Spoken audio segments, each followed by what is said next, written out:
오늘은 말씀을 지키는 삶에 대해서 살펴보려고 하는데, 여러분 지난주 설교와 함께 연결해서 들으시면 한결 이해하시는 데 도움이 될 겁니다. 주님은 너희가 나를 사랑하면 내 계명을 지킬 것이라고 말씀하셨습니다. 너희가 나를 사랑하면 내 계명을 지킬 것이다. 주님에 따르면 사랑하는 것은 계명을 지키는 것과 서로 연결되어 있습니다. 21절에서도 주님은 같은 말을 합니다. 나의 계명을 지키는 자라야 나를 사랑하는 자니. 헬라어 본문에 보면 이 구절을 이렇게 번역을 하고 있습니다.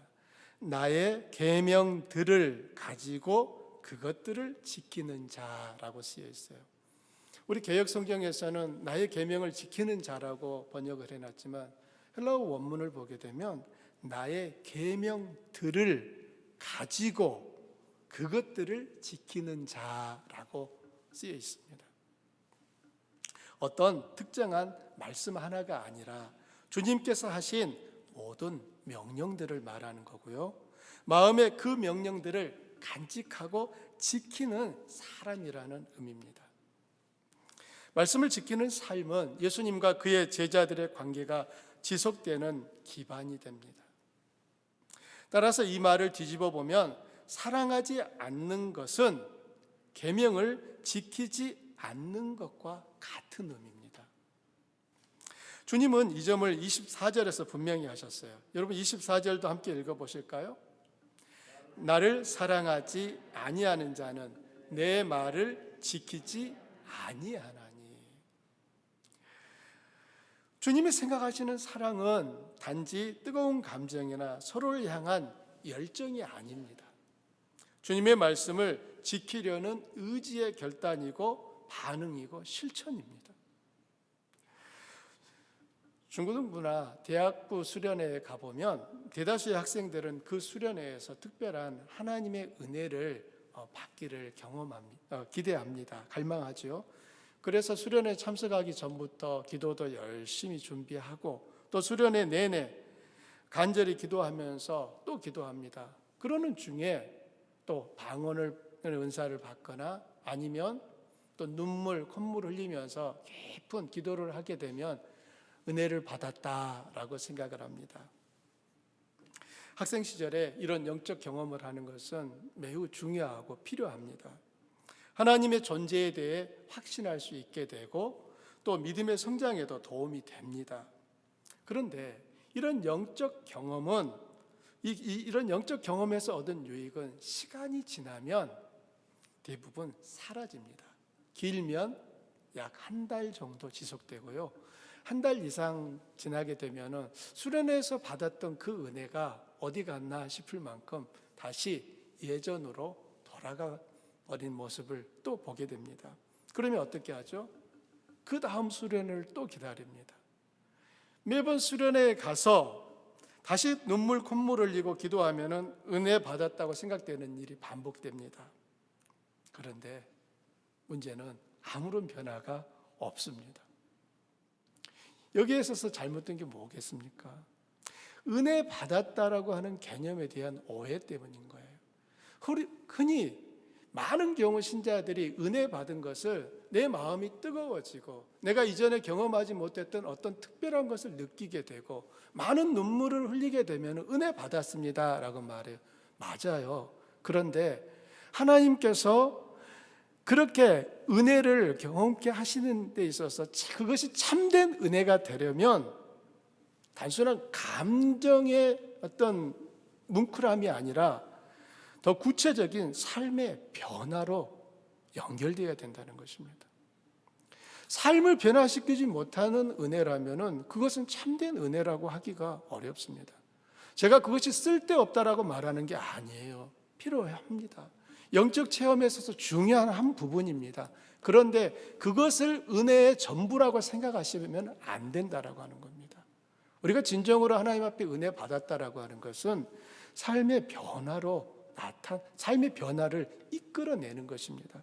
전에는 도무지 용서하지 못했던 사람이 은혜를 받으면 마음이 녹아져서 용서할 수 있게 되고요. 전에는 바꾸지 못하고 버리지 못했던 습관들이 은혜를 받으면 버릴 수 있게 됩니다.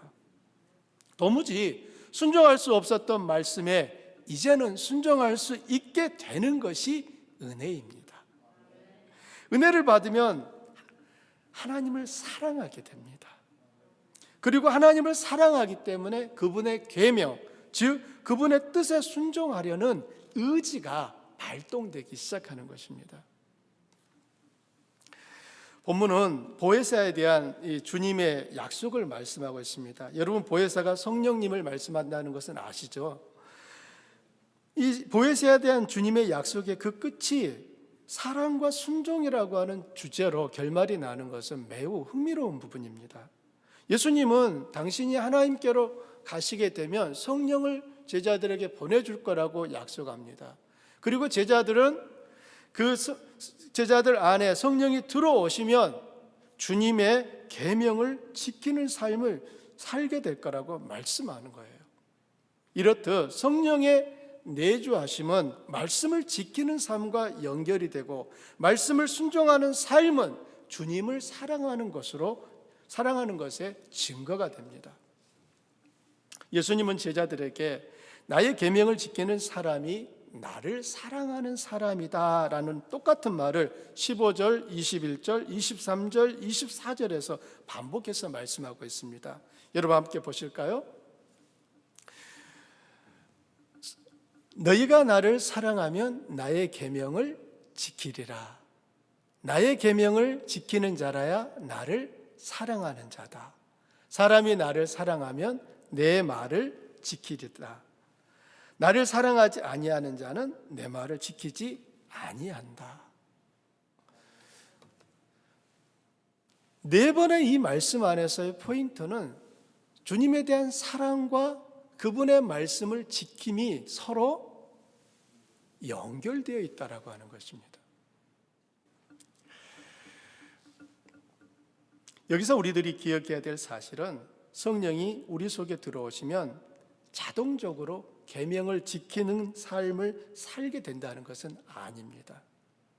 성령이 우리 안에 들어오셨다라고 하는 것이 그 순간부터 우리는 그냥 가만히 있어도 이제 하나님의 뜻을, 하나님의 말씀을 지켜 행할 수 있는 존재가 되었다라고 하는 의미는 아닌 겁니다.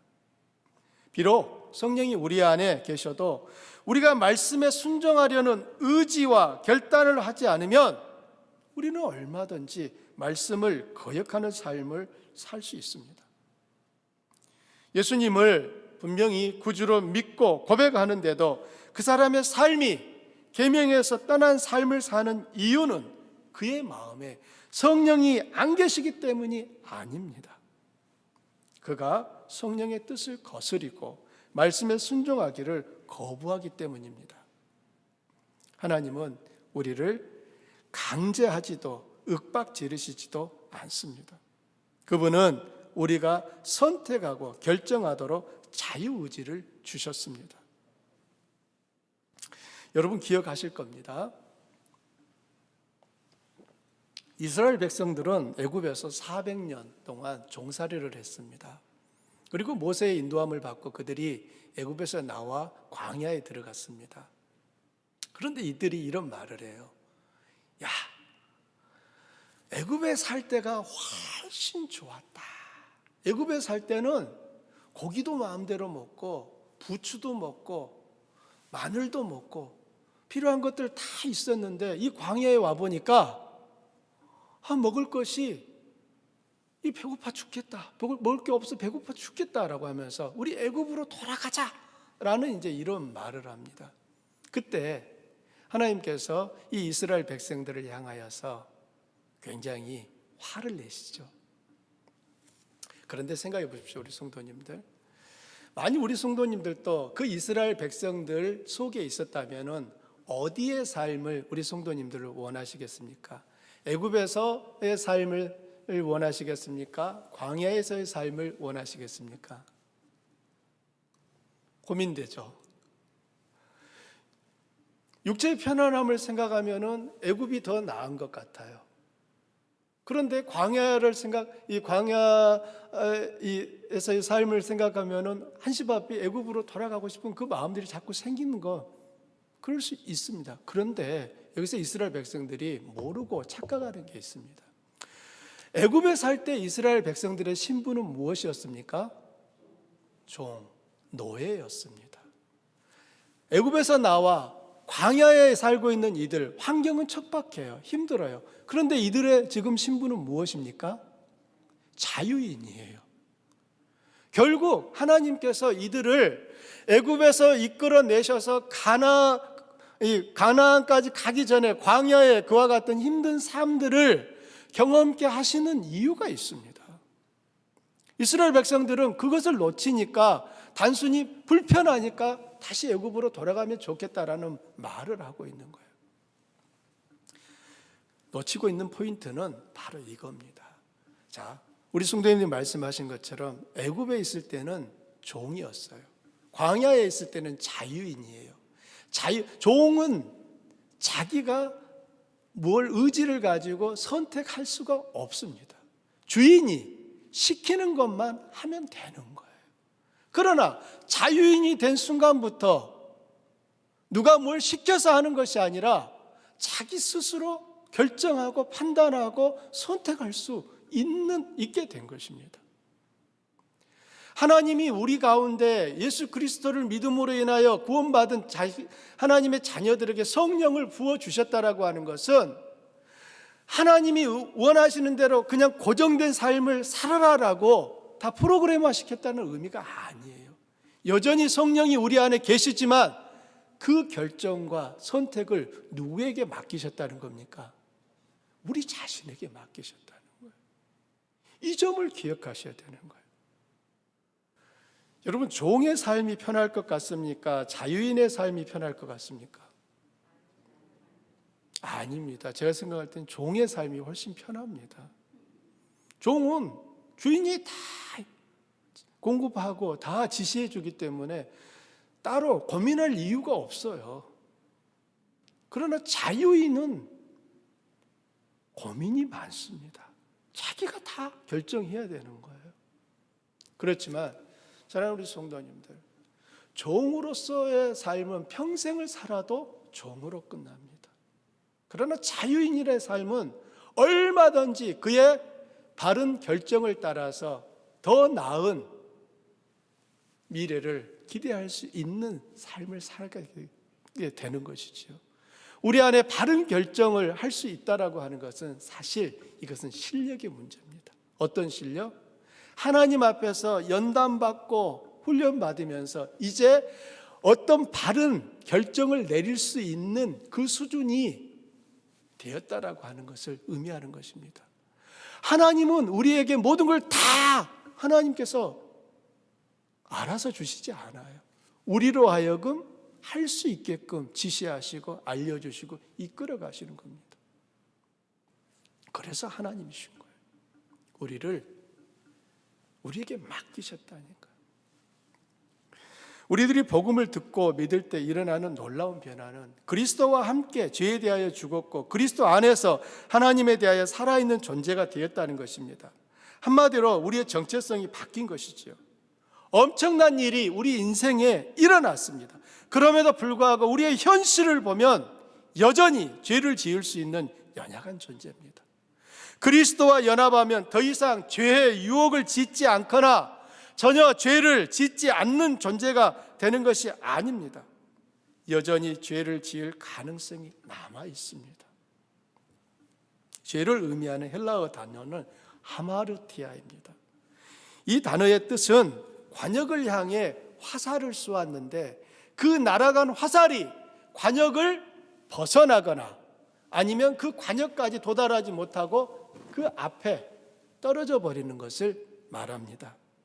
즉 죄라고 하는 것은 고의로 하나님의 뜻을 거스리거나 소극적으로는 하나님의 뜻을 알면서도 그 뜻에 미치지 못하는 소극적인 뜻의 순종함이 모자라는 상태, 이것을 결국 죄라고 말하는 것입니다. 우리들이 예수님을 믿고 구원을 받은 신자이지만 아직 죄를 지을 가능성이 있다는 사실을 인식하지 못하면 자신의 삶 속에서 죄가 구체적으로 나타나는 것을 볼 때 매우 당황합니다. 그리스도를 믿어도 아무것도 바뀐 것이 없다는 생각을 하며 자신이 정말 죄에 대하여 죽은 자가 되었고 그리스도와 연합한 자가 되었는지 의심하기도 합니다. 여러분은 신앙생활을 하시면서 이런 생각이 든 적이 없으신가요? 내가 정말 예수님 믿는 건 맞아? 내가 구원받은 거 확실해? 하나님이 성령을 내 안에 보내주신 게 맞아? 이런 의문이 드신 적 없으셨나요? 아마 숱하게 있으셨을 겁니다. 인류의 대표였던 제가 우리들이 예수님을 믿고 새롭게 되었음에도 불구하고 신자는 여전히 죄를 지을 수 있는 존재라는 이 말은 그러니 현실을 받아들이고 적당히 살자고 하는 말이 아닙니다. 하나님의 은혜가 더욱 필요하다는 말입니다.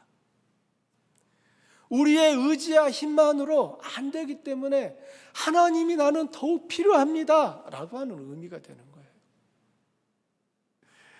인류의 대표였던 아담의 범죄는 모든 관계의 파괴를 가져왔습니다. 하나님과의 관계뿐만 아니라 사람과 자연과 그리고 자기 자신 안에 관계의 파괴를 가져오므로 엄청난 결과를 낳았습니다. 아담의 범죄는 죄가 자기 한 사람으로 그친 게 아니에요. 아담의 범죄의 문제는 그의 후손 모두에게 죄의 심각한 영향을 미쳤다라는 것입니다. 어떻게 나타났느냐 하면 죄책과 오염으로 나타났습니다. 우리는 이 둘을 합해서 원죄 혹은 물려받은 죄라고 부릅니다. 죄책과 오염. 죄책이라고 하는 것은 무엇이냐면 죄를 지었기 때문에 져야 되는 책임을 말합니다. 우리도 이 세상을 살아가면서 어떤 잘못을 하게 되면 거기에 대하여서 책임을 지지 않습니까?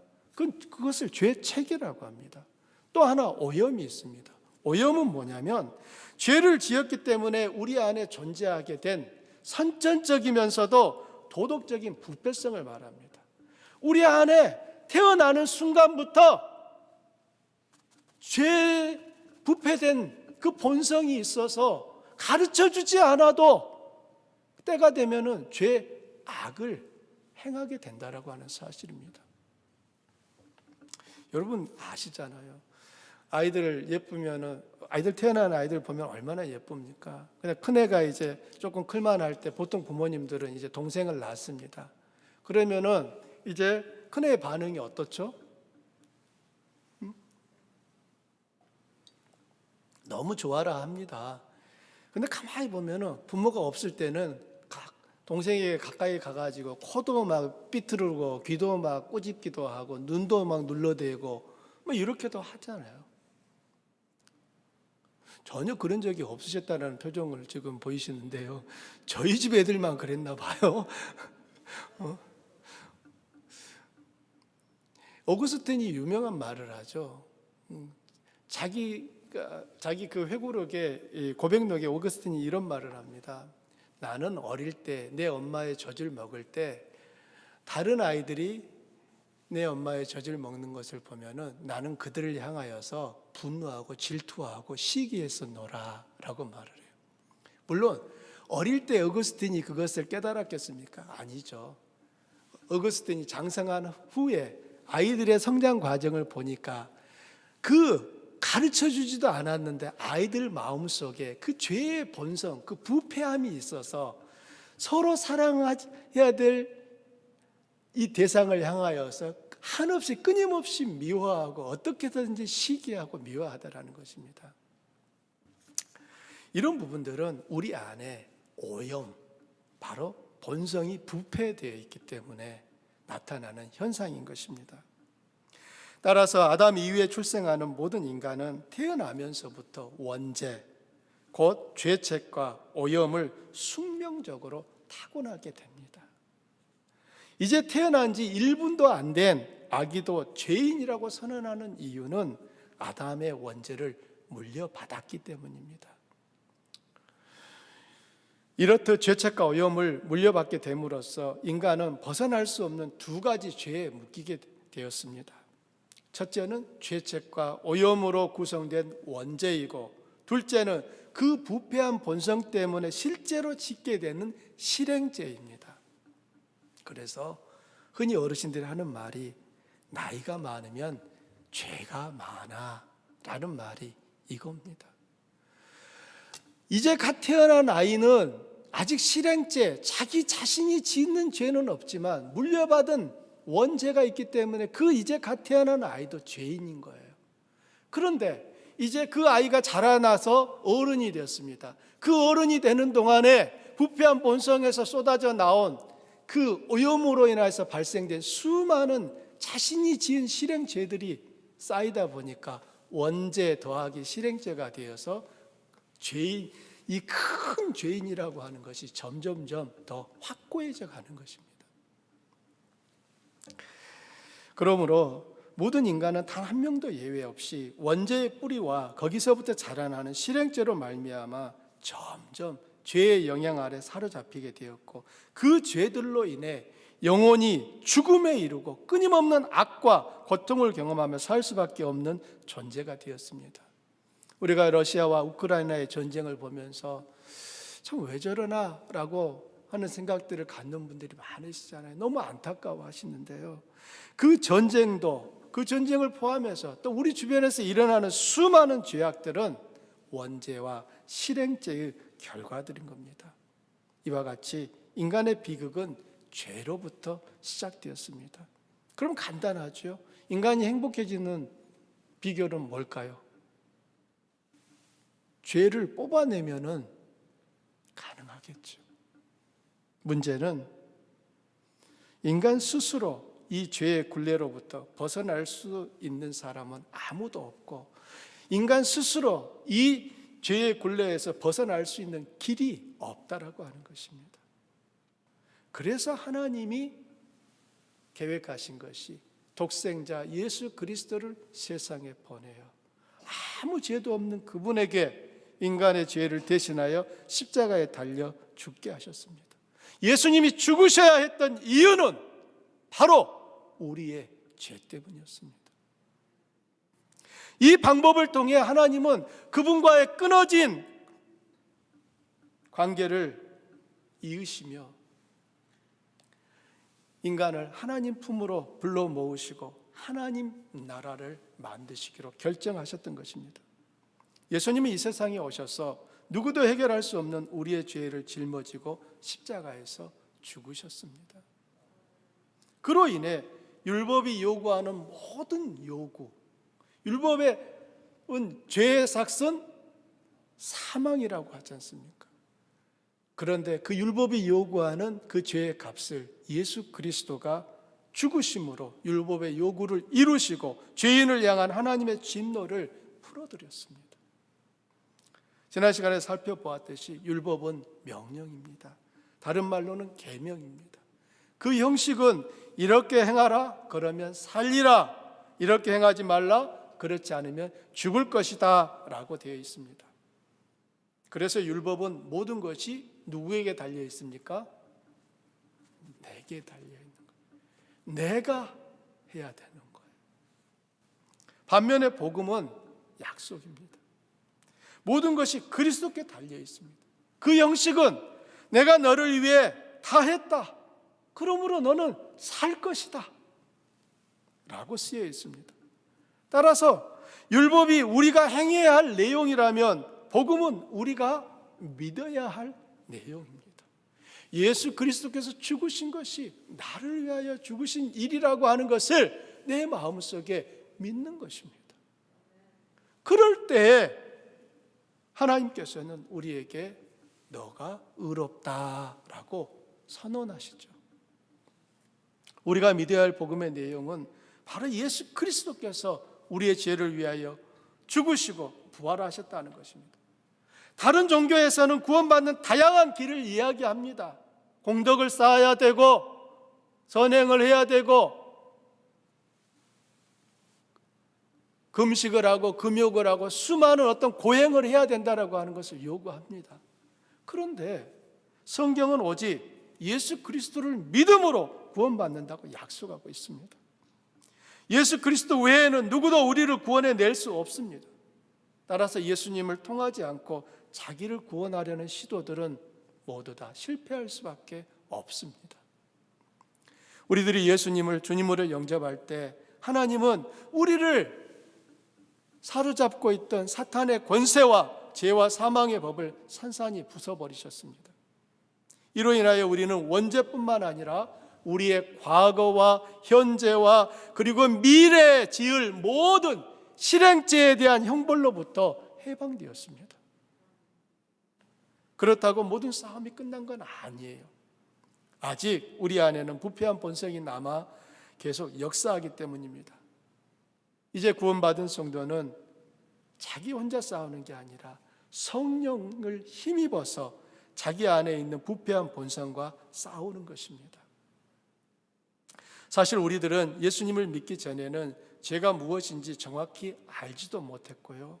설령 알았다 하더라도 죄와 맞서 싸울 의지도 힘도 능력도 없었습니다. 우리는 망설임 없이 몰래 먹는 떡이 맛있어. 맞아. 훔친 물건이 더 좋아. 맞아. 고개를 끄덕였어요. 그런데 예수님을 믿은 후에 일어난 변화는 죄가 무엇인지 알게 된 것입니다. 어떨 때는 죄를 알면서도 죄와 맞서지 못하고 죄를 짓는 경우 있어요. 또 설령 맞서 싸워도 이기지 못하는 경우들이 있습니다.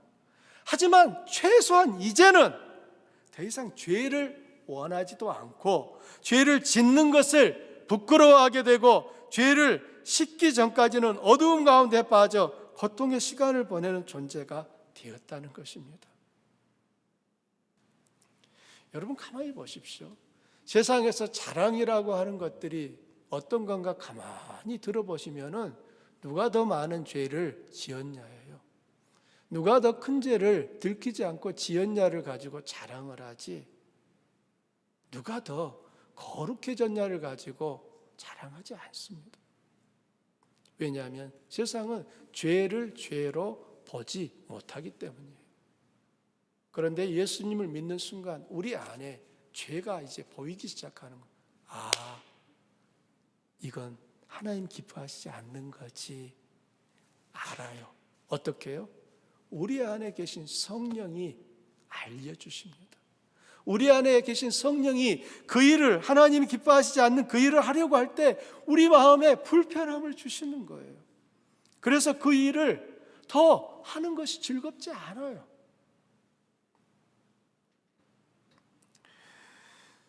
예수님을 믿은 후에 우리에게 일어난 가장 큰 변화 중에 하나는 스스로 전에는 의인이라고 생각했던 사람이 이제는 자기가 죄인인 것을 인정한다는 것입니다. 여러분, 병원은 어떤 사람이 갈까요? 건강한 사람이 가겠습니까? 아픈 사람이 가겠습니까? 당연히 아픈 사람이 가죠. 자기 스스로 건강하다고 생각하는 사람은 의사를 필요로 하지 않습니다. 자기가 죄인인 것을 알 때에 비로소 예수 그리스도 앞에 서게 되는 것입니다. 전에는 죄를 짓는 것에 야릇한 쾌락을 느꼈다면 신자가 된 후에는 죄를 짓는 것이 더 이상 즐거움이 못 된다는 것을 매일매일 경험하며 삽니다. 이런 증상이 나타나는 이유는 앞서 말씀드린 것처럼 하나님의 영, 성령이 계시기 때문입니다. 로마서 8장 4절 이하에 있는 말씀을 우리 함께 읽어볼까요?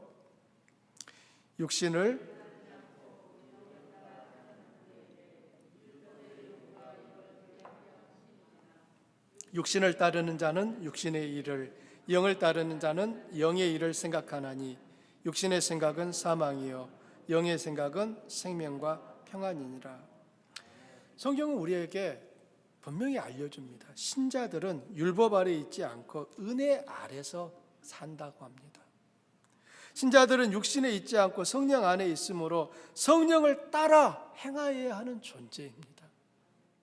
만일 신자들이 육신을 따라 행하게 되면 신자 안에 있는 성령이 근심합니다. 하나님의 뜻을 따를 때 느꼈던, 주셨던 그 기쁨과 즐거움이 온데간데 없이 사라져 버립니다. 그리고 대신 심한 고통과 부끄러움을 느끼게 하셔서 죄를 짓는 것이 원하지 않게 돼요. 지은 죄에 대해서는 회개하게끔 이끄시는 것입니다. 이렇게 신자들의 몸은 그리스도의 지체가 되고 성령의 전이 되었습니다. 여러분, 우리 안에 성령이 계십니다. 그 사실을 기억하시고 아셔야 돼요. 예수님을 믿는 순간 하나님께서 그분의 영, 성령을 믿는 우리들 안에 넣어주신 것입니다. 따라서 이제 우리는 하나님의 뜻을 행할 수 있는 자가 되었습니다. 겉모습만 보면 신자나 비신자나 별반 차이가 없어 보이지만 내면을 살펴보면 신자와 비신자는 하늘과 땅만큼의 차이가 있습니다. 과거에는 하나님과 전혀 상관없는 삶을 살아요. 하나님의 명령, 하나님의 말씀에 관심도 안 보여요.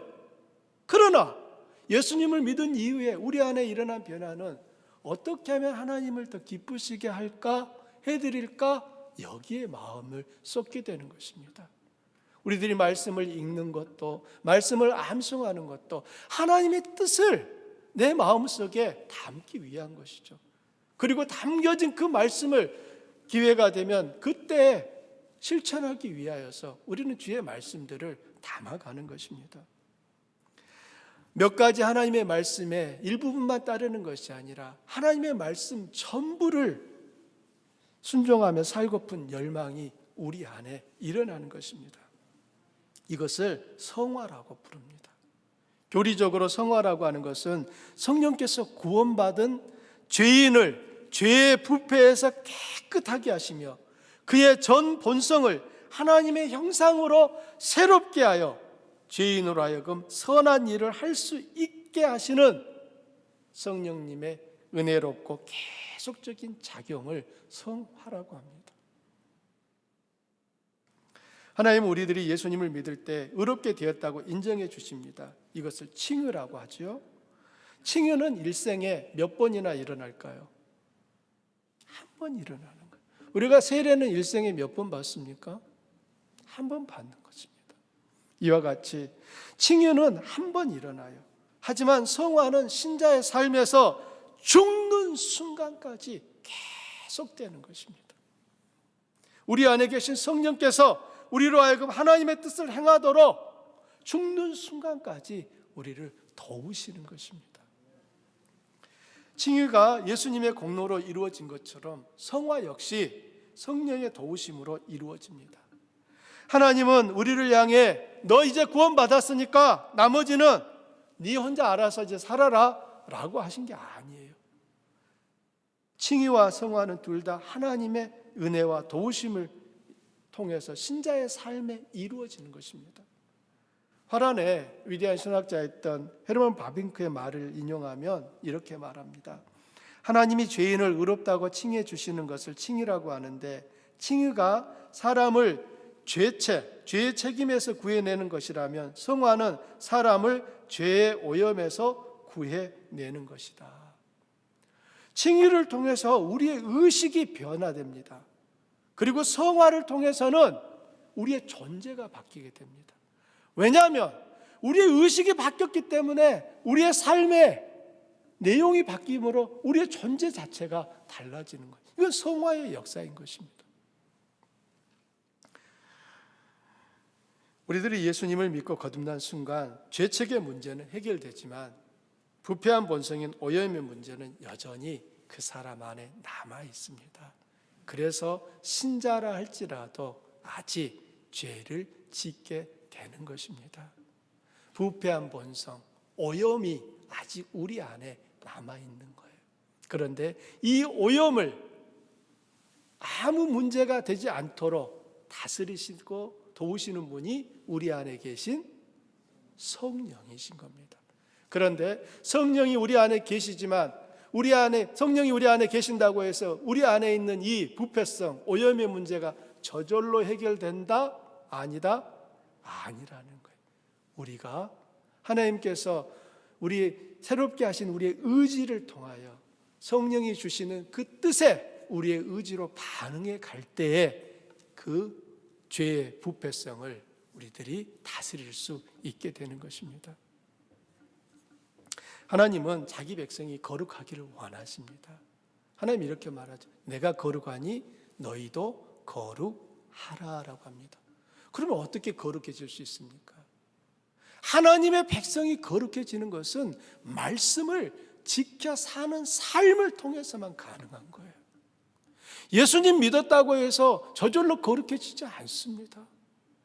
끊임없이 우리 안에 계신 성령을 힘입어 말씀을 순종하며 실천하려는 그 몸부림 속에서 신자는 거룩해지는 것입니다. 예수님은 이 땅에 계시는 동안에 제자들에게 이렇게 말씀하시죠. 내 양식은 아버지의 뜻을 행하는 것이다 라고 하셨습니다. 여기서 이 양식이라고 하는 것은 음식입니다. 내 음식은 아버지의 뜻을 행하는 거다. 여러분, 이스라엘 문화에서 음식은 뭐겠습니까? 빵. 우리 문화에서는 밥이죠, 밥. 빵과 밥은 생명을 유지시키는 수단입니다. 다시 말해 예수님이 내 음식은 아버지의 뜻을 행하는 거다라고 말씀하신 것은 내가 사는 이유는 아버지의 하나님의 뜻을 행하기 위함이다라고 말씀하는 겁니다. 예수님의 일생을 보게 되면 예수님은 아버지 뜻을 이루기 위하여 자신의 모든 삶을 바치셨습니다. 심지어 죽는 그 일까지도 주님은 아버지의 뜻에 맡깁니다. 우리 성도님들 기억하실 겁니다. 겟세마네 동산에서 예수님 뭐라고 기도하십니까? 아버지여, 만일 할만하시거든 이 잔을 내게서 옮기시옵소서. 여기까지는 주님의 뜻이었어요. 그런데 그 다음 말이 뭐죠? 그러나 내 뜻대로 하지 마시고 아버지의 뜻대로 하시옵소서. 예수님은 철저히 자신의 삶을 아버지의 뜻에 맡기셨습니다. 이스라엘 백성들이 하나님의 뜻을 거역하고 불순종할 때 하나님은 그들에게 진노하십니다. 그래도 그들이 돌이키지 않으면 어떻겠느냐? 그 땅에서 그들을 내어 쫓기까지 하셨습니다. 하나님에게 있어서 하나님의 백성들이 하나님의 말씀을 지켜가는 삶은 이토록 중요한 문제인 것입니다. 예수님 말씀하셨죠? 나를 사랑하는 자는 나의 계명을 지키리라. 내 계명을 지키는 자가 나를 사랑하는 자다. 사랑하는 성도님들, 요셉의 삶을 한번 생각해 볼까요? 요셉은 형들에 의해서 보디발에게 팔려 노예가 되었습니다. 그리고 보디발이라고 하는 이 장군의 집에 종으로 팔려갔어요. 어느 날 보디발의 아내가 요셉을 유혹합니다. 요셉, 나하고 동침하자. 그때 요셉의 나이가 20대 초반입니다. 그리고 지금 자기를 유혹하고 있는 사람은 그 집의 여주인입니다. 이 여주인의 눈에 잘 띄면 요셉의 인생은 편한 삶으로 펼쳐질 수 있습니다. 요셉은 어떻게 합니까? 요셉은 그 여인의 요구에 응하지 않습니다. 성경에 보면 여인이 날마다 요셉에게 청하였다고 말하고 있어요. 날마다. 그런데 요셉의 반응은 여주인의 청을 듣지도 아니했고 함께 있지도 않았다는 겁니다. 요셉이 이같이 행동했던 이유가 무엇입니까? 자신이 하나님의 백성이라고 하는 확고한 의식이 있었기 때문이에요. 요셉은 자기가 누군지 알고 있었습니다. 그래서 그는 이렇게 말하죠. 내가 어찌 이 큰 악을 행하여 하나님께 죄를 지으리까? 라고 뿌리쳤습니다. 여러분 여기서 한번 곰곰이 생각해 보세요. 지금 요셉을 유혹하고 있는 사람은 보디발의 아내입니다. 그러면 만일 요셉이 보디발의 아내와 동침을 했다고 하면은 결과적으로 요셉은 누구에게 죄를 지은 게 됩니까? 보디발에게 죄를 지었다고 해야 될 것 같은데 요셉의 의식 안에서는 내가 어찌 이 큰 악을 행하여 하나님 앞에 하나님께 죄를 지으리까 라고 말을 하고 있습니다. 아무도 보는 사람이 없을지라도 나는 하나님 앞에 서 있다라고 하는 그 의식을 코람데오라고 말합니다. 코람데오. 한번 따라해 보실래요? 코람데오. 라틴어입니다. 내가 하나님 앞에 서 있습니다 라고 하는 의미예요. 많은 분들이 이렇게 말하죠. 참된 거룩은 뭐냐라고 할 때 아무도 없을 때 당신이 어떻게 행하는가가 당신의 거룩함을 증명합니다 라고 말을 해요. 우리는 옆에 누군가 한 사람만 있어도 내가 하고 싶은 대로 다 하지 않습니다. 설령 죄를 지으려고 했다가도 멈추죠. 그리고 기다리죠. 언제까지? 그 사람이 갈 때까지.